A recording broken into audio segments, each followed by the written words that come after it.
Hi, I'm Steve. I'm with Gator Gill, and I'm here to show you how to hook up the 2-diver and 1-diver system using the hose reels and without the hose reels.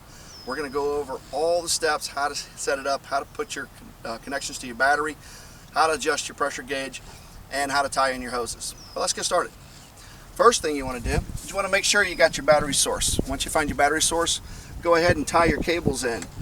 When you tie your cables in, make sure that your lever's in the up position so that they don't spark and it makes the machine come on. Afterwards, it's been on there, go ahead and push it, and if it's already pre-charged, it's not going to come on. That's okay, because once you put air and you start drawing air from here, that's going to bring the air pressure down and cause the compressor to come back on and cycle. Compressor's designed to cycle on, cycle off, or run continuous if it needs to for both divers. Next, we're going to go ahead and tie in the water filter separator. For the single diver system, you'll use one water separator, then you will tie in your hose. On a 2-diver system, you will use a 25-foot extension like this. This right here is designed to help you to take the air to the bow or the stern of the boat, and you can tie in 2 divers. And what you want to do with this right here is, after you've tied this in, we're going to do like so, push it in, here it comes out. Then we're going to go take our Velcro that comes with them, and we're going to tie this and cleat this off. What you want to do here, you want to lay this up into one of your cleats or somewhere, a rail, something as solid as you can pull on. And what you want to do is go ahead and wrap it. Wrap it a couple times. This way here. And cross over this way here. And keep it going until it's firmly and snug. That way when you pull on you're not pulling on your system, you're pulling on the fitting on the end here. Okay? Then what you'll do is you'll tie your hose in down to the end here, and as you run to your line, then the diver that's out there will pull off of this side here, and then the other diver will pull off that side. So let's go ahead and get these lines out and get them ready. Okay? We'll go ahead and feed these out.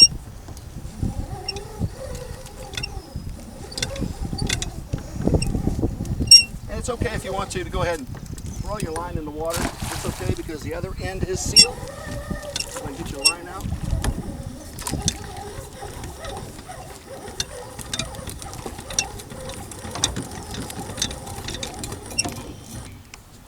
And what's great about these systems here is the ones with the hose reel, you can connect them and disconnect them, put them back on, run the air straight to the lines, or you can take these off and run them independently, like we're going to do right now, right into your line.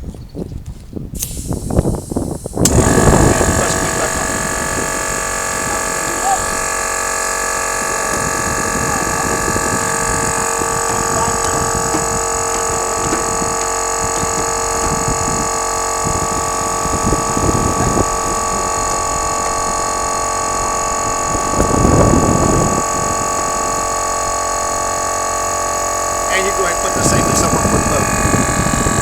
Next, we're going to go ahead and put our gear on. Make sure you get your dive fins and your mask and everything all handy, ready to go. First thing you want to do is put your dive belt on.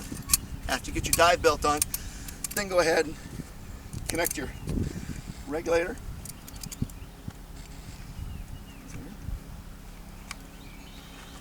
Please use an approved dive belt, so that way if you have a problem, you can pull the one strap and everything can fall off and you can go back up to the surface, okay? You don't want to restrict yourself.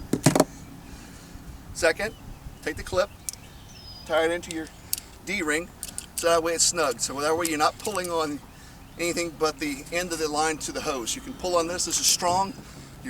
It's okay to use it almost like a rope if you need to. If you get in trouble, go ahead and pull in with your line. It's very, very strong. Next, take your regulator, put your safety ring on, like so. Make sure it goes past the first notch, ties in snugly. Then, what you want to do is tie it in. And the reason why you want this safety line on here, you throw your line up on the boat, and that happens. Your regulator goes in the water. This way it keeps it, this is an extra safety line, keep you from losing your regulator. Okay? Next, go ahead and set your adjustment. This is your Cressy regulator, just set it to center, and test breathe it. You want to read between 50 and 55 when you let off your air pressure, and it should settle back down to about 50-55. If this feels good, you're ready for diving.